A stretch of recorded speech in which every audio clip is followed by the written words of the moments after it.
Hello everyone, you are watching Hindi medium YouTube channel. आज के इस वीडियो में हम डिस्कस करेंगे प्लेटो की शिक्षा व्यवस्था को।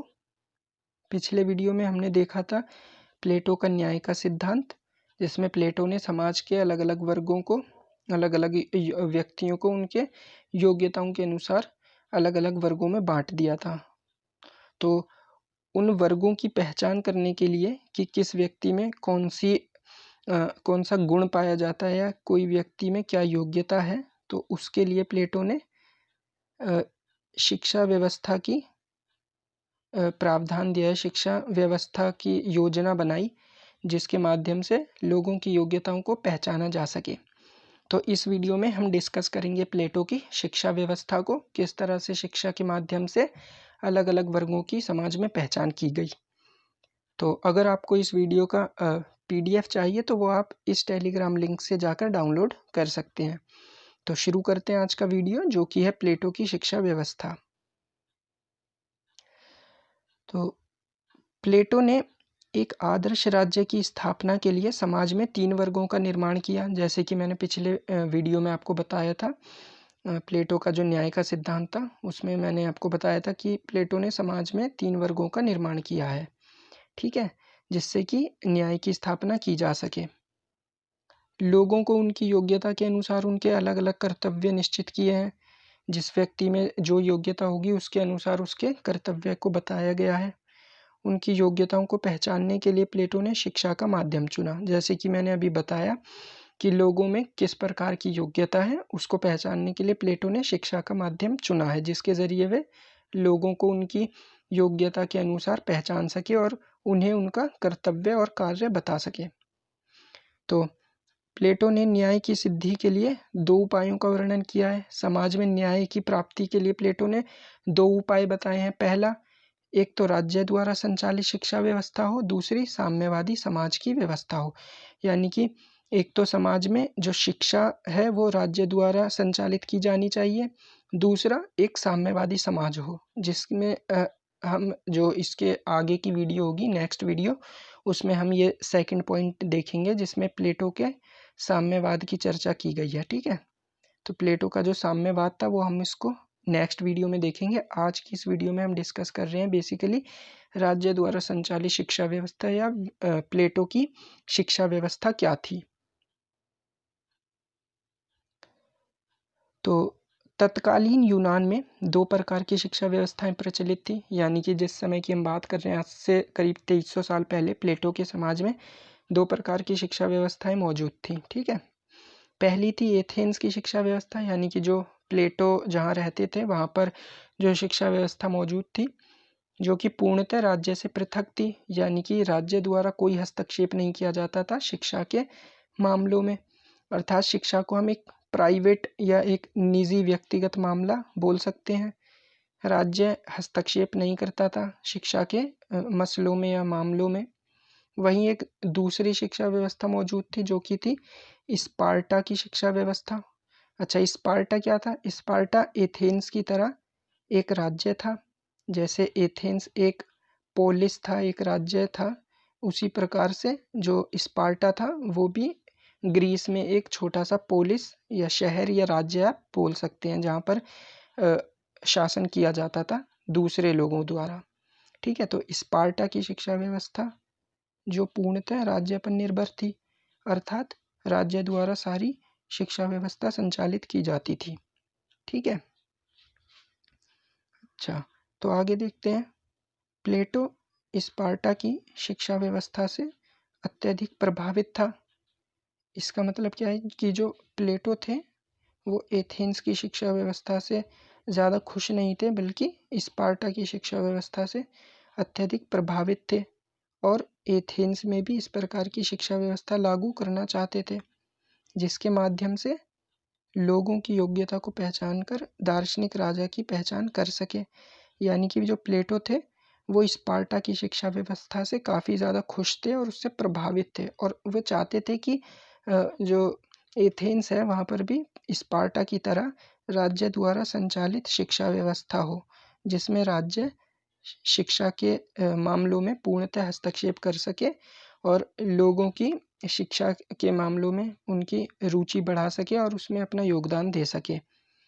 इससे साथ-साथ इसके जो राज्य द्वारा संचालित शिक्षा व्यवस्था से एक और फ़ायदा ये था कि जो राज्य द्वारा संचालित शिक्षा व्यवस्था थी, उसके माध्यम से जो अलग-अलग वर्ग की पहचान करना चाहते थे प्लेटो, यानी कि जो आपके सैनिक वर्ग थे और उत्पादक वर्ग थे और दार्शनिक वर्ग थे, तो उन सब की पहचान के लिए राज्य द्वारा संचालित शिक्षा व्यवस्था काफ़ी उपयुक्त माध्यम था, जिसके ज़रिए आसानी से लोगों की पहचान की जा सकती थी कि किस व्यक्ति में क्या योग्यता है और उसके अनुसार उसके कर्तव्य को बताया जा सकता था, जिससे समाज में आसानी से न्याय की व्यवस्था की जा सके। ठीक है, तो प्लेटो ने राज्य द्वारा संचालित शिक्षा व्यवस्था पर बल दिया, जैसे कि अभी हमने डिस्कस किया। प्लेटो अपनी शिक्षा व्यवस्था को 2 भागों में विभाजित करता है। तो अब देखते हैं कि प्लेटो का जो शिक्षा का स्ट्रक्चर था वो क्या था? यानी कि किस तरह से उसने अपनी शिक्षा व्यवस्था को विवरण किया या विस्तृत रूप से उसे को प्रसारित किया और अपनी बुक रिपब्लिक में उसको बताया है। तो प्लेटो ने 2 भागों में अपनी शिक्षा व्यवस्था को विभाजित किया। पहला प्रारंभिक शिक्षा, दूसरी उच्च शिक्षा। तो पहले प्रारंभिक शिक्षा देखते हैं, प्रारंभिक शिक्षा में क्या प्रावधान थे? तो प्रारंभिक शिक्षा किन के लिए थी? 6 से 20 वर्ष के बच्चों के लिए, यानी कि जिनकी उम्र 6 से 20 साल थी, उनके लिए प्रारंभिक शिक्षा का प्रावधान था। इसमें बच्चों की भावनाओं और संवेगों को नियंत्रित करना सिखाया जाता था, उसके साथ-साथ उनका चरित्र निर्माण यानी कि पर्सनैलिटी डेवलपमेंट पर भी ज़ोर दिया जाता था। ठीक है, अच्छा इसमें विषय क्या थे कि क्या-क्या चीज़ें प्रारंभिक शिक्षा में पढ़ाई जाती थी? तो मुख्यतः 2 विषय थे। पहला व्यायाम यानी कि फिज़िकल एजुकेशन, दूसरा संगीत यानी कि म्यूज़िक। तो इन 2 टॉपिक से रिलेटेड वहाँ पर ज्ञान दिया जाता था, शिक्षा दी जाती थी। ठीक है, तो देखते हैं क्या था? पहला, व्यायाम में क्या बताया जाता था? तो व्यायाम केवल शारीरिक कसरत ही नहीं अपितु ऐसे शरीर का निर्माण करना जिसमें स्वस्थ और शुद्ध मन का निवास हो।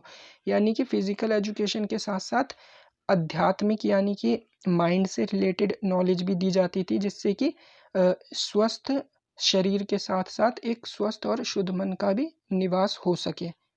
ठीक है, उसके अलावा पूर्ण शारीरिक विकास, सहिष्णुता यानी कि टॉलरेंस, साहस, धैर्य, वीरता के साथ चरित्र विकास करना। तो व्यायाम में सिर्फ कसरत या व्यायाम से रिलेटेड चीज़ें ही नहीं कराई जाती थी, इसके अलावा ये सहिष्णुता, साहस, धैर्य, वीरता, चरित्र निर्माण, चरित्र का विकास करना, ये सभी चीज़ें भी इसके माध्यम से सिखाई जाती थी। ठीक है, तो जो दूसरा टॉपिक था प्रारंभिक शिक्षा में संगीत। तो संगीत में क्या बताया जाता था? मन की शिक्षा के लिए, भावनाओं व मस्तिष्क की शक्ति तथा मन की शक्ति के लिए। ठीक है, तो ये बेसिकली जो माइंड से रिलेटेड नॉलेज दी जाती थी इस टॉपिक में, जिससे कि मन को शांत किया जा सके और मन के अंदर अच्छे-अच्छे विचारों का आगमन हो सके। ठीक है, इसके साथ-साथ चरित्र पर बुरा प्रभाव डालने वाली कला व साहित्य पर प्रतिबंध लगाया गया था कि कोई भी ऐसी कला या साहित्य ना पढ़ाया जाए जिससे व्यक्ति के चरित्र पर बुरा प्रभाव पड़े। तो उच्च शिक्षा को देखते हैं। उच्च शिक्षा में क्या था? प्रारंभिक शिक्षा का प्रावधान सभी के लिए था। ठीक है, तो प्रारंभिक शिक्षा थी सभी के लिए। वहीं जो उच्च शिक्षा थी वो कुछ विशेष लोगों के लिए थी, यानी कि उच्च शिक्षा सिर्फ उन्हीं लोगों को दी जाती थी जो कि प्रारंभिक शिक्षा में उत्तीर्ण होकर अगले स्टेज के लिए पहुंचते थे। यानी कि प्रारंभिक शिक्षा के बाद एक टेस्ट के तरह का आप बोल सकते हैं एक परीक्षा होती थी जिसको पास करना पड़ता था। जो लोग उसमें पास हो जाते थे वो उच्च शिक्षा के लिए जाते थे और जो लोग उसको पास नहीं कर पाते थे वो उनको उच्च शिक्षा नहीं दी जाती थी। ठीक है, तो देखिए प्रारंभिक शिक्षा का प्रावधान सभी के लिए था, परंतु उच्च शिक्षा कुछ प्रतिभा संपन्न व्यक्तियों के लिए किया गया था। 20 वर्ष की उम्र पर एक परीक्षा का आयोजन किया जाएगा, जैसे कि अभी मैंने बताया प्रारंभिक शिक्षा के समाप्त होने पर 20 वर्ष की उम्र पर एक परीक्षा का आयोजन किया जाता था और जो उस परीक्षा को उत्तीर्ण करेगा उसे उच्च शिक्षा दी जाएगी, जबकि अनुत्तीर्ण व्यक्ति को सैनिक व उत्पादक वर्ग के लिए चयनित किया जाएगा। यानी कि जो व्यक्ति उस टेस्ट को पास नहीं कर पाते थे उनको सैनिक व उत्पादक वर्ग बना दिया जाता था। उत्पादक वर्ग या सैनिक वर्ग में उनको चयनित कर दिया जाता था। ठीक है, तो इस प्रकार से दो वर्गों की पहचान की गई। जो लोग 20 वर्ष की उम्र में टेस्ट को पास नहीं कर पाए उनको सैनिक और उत्पादक वर्ग में डाल दिया गया, और बाकी जिन लोगों ने उसको क्वालिफाई कर लिया वो आगे की शिक्षा के लिए, उच्च शिक्षा के लिए उनको आगे शिक्षा दी गई। ठीक है, तो उच्च शिक्षा का उद्देश्य शासक अथवा दार्शनिक राजा के चयन हेतु था। तो क्योंकि उत्पादक और सैनिक वर्ग की पहचान हो चुकी है, जो लोग 20 वर्ष की उम्र पर जो टेस्ट दिया गया उसमें क्वालिफाई नहीं कर पाए उन लोगों को सैनिक और उत्पादक वर्ग बना दिया गया, उत्पादक वर्ग में रख दिया गया, जबकि जो लोग उसको पास कर गए उनके लिए उच्च शिक्षा का प्रावधान किया गया, जिसका उद्देश्य क्या था? आखिरी वर्ग यानी कि दार्शनिक वर्ग की पहचान करना। तो उच्च शिक्षा कब से कब तक दी जाती थी? ये 20 से 50 वर्ष की उम्र तक दी जाती थी। तो ये देखते हैं आगे, 20 से 35 वर्ष की उम्र तक ज्ञान व विवेक संबंधित पाठ्यक्रम जिसमें मस्तिष्क के विकास पर अत्यधिक बल दिया जाता था। यानी कि पहले 20 से 50 डायरेक्ट शिक्षा नहीं दी जाती थी, बल्कि पहले 20 से 35 वर्ष की उम्र तक ज्ञान व विवेक से संबंधित, ठीक है, तो जो नॉलेजेबल थिंग्स थी या जो ज्ञान संबंधित बातें थी उन सब का पाठ्यक्रम उसमें रखा जाता था, जिससे एक मस्तिष्क का अच्छी तरह से विकास किया जा सके। ठीक है, तो 35 वर्ष की आयु पर परीक्षा में अनुत्तीर्ण व्यक्ति को साधारण अधिकारी, यानी कि जैसे 20 वर्ष की उम्र पर एक परीक्षा हुई, ठीक उसी प्रकार से 35 वर्ष की आयु पर भी एक परीक्षा आयोजित की गई, और जो व्यक्ति उसमें उत्तीर्ण हो गए उनको आगे के और उच्च शिक्षा के लिए प्रावधान किया गया, जबकि जो लोग उसको अनुत्तीर्ण हुए उस परीक्षा में उनको एक साधारण अधिकारी बना दिया गया। ठीक है, आगे देखते हैं। 35 से 50 वर्ष की आयु तक सांसारिक और व्यवहारिक ज्ञान की व्यवस्था की गई, जो भविष्य में दार्शनिक राजा के लिए उपयोगी होगा। यानी कि 35 वर्ष के बाद अब व्यवहारिक ज्ञान देने की शुरुआत की गई, जो कि दार्शनिक राजा के लिए काफ़ी उपयोगी होगा भविष्य में। यानी कि उस प्रकार की शिक्षा की व्यवस्था की गई 35 से 50 वर्ष की उम्र में, जो कि दार्शनिक राजा के लिए आगे चलकर काफ़ी यूज़फुल हो सकती है। तो इस प्रकार प्लेटो ने राज्य द्वारा विस्तारित शिक्षा के माध्यम से अपने आदर्श राज्य के दार्शनिक राजा की खोज की। यानी कि जो लोग अब 35 से 50 वर्ष की उम्र में व्यवहारिक ज्ञान की प्राप्ति कर लेते हैं और उनका मस्तिष्क अच्छे से डेवलप हो जाता है, उन लोगों को किसकी संज्ञा दी जाती है? दार्शनिक राजा की संज्ञा। ठीक है, दार्शनिक राजा की संज्ञा दी जाती है। तो इस प्रकार से प्लेटो ने अपने सैनिक वर्ग, उत्पादक वर्ग और दार्शनिक वर्ग की पहचान कर ली, और उसी प्रकार से इन तीनों वर्ग को उनके कर्तव्यों के अनुसार अपने अपने कार्य बता दिए गए, जिससे समाज में न्याय की स्थापना की जा सके। क्योंकि जब सभी लोग अपने अपने कर्तव्यों के अनुसार कार्य करेंगे तो तभी समाज में क्या होगा? न्याय स्थापित होगा। तो शिक्षा के माध्यम से प्लेटो ने क्या किया? अलग अलग वर्गों की पहचान की और उनको अलग अलग कर्तव्य और कार्य दे दिए गए, जिससे समाज में न्याय की स्थापना की जा सके। ठीक है, समाज में न्याय को बरकरार रखने के साथ एक शक्तिशाली राज्य का भी निर्माण करेगा। तो प्लेटो की इस प्रकार से ये पूरी शिक्षा व्यवस्था हुई, पहले 6 से 20 साल के लिए, देन 20 से 35 साल के लिए और 35 से 50 साल के लिए। ठीक है, तो अब प्लेटो की शिक्षा व्यवस्था की कुछ विशेषताओं की भी बात कर लेते हैं। तो विशेषता में जैसे कि अभी तक हमने पूरा डिस्कस किया वही सारी चीज़ें, क्या कि उचित आयु में उचित शिक्षा की व्यवस्था, यानी कि अलग अलग आयु के हिसाब से अलग अलग शिक्षा व्यवस्था की गई। जैसे 6 से 20 साल की उम्र के लिए अलग पाठ्यक्रम था, अलग अलग चीज़ें पढ़ाई गई। ठीक है, तो और 20 से 35 वर्ष के लिए अलग चीज़ें पढ़ाई गई, वहीं 35 से 50 वर्ष की आयु के लिए अलग अलग पाठ्यक्रम दिया गया। ठीक है, तो उचित आयु में उचित शिक्षा की व्यवस्था।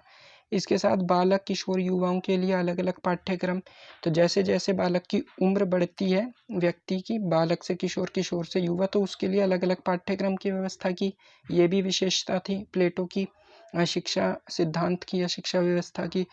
तीसरा, मानव जीवन के संपूर्ण अनुभव तक विस्तृत पाठ्यक्रम, यानी कि बचपन से लेकर पूरे प्रौढ़ अवस्था तक हर एक प्रकार का ज्ञान प्लेटो की शिक्षा व्यवस्था में था। बहुत विस्तृत पाठ्यक्रम था।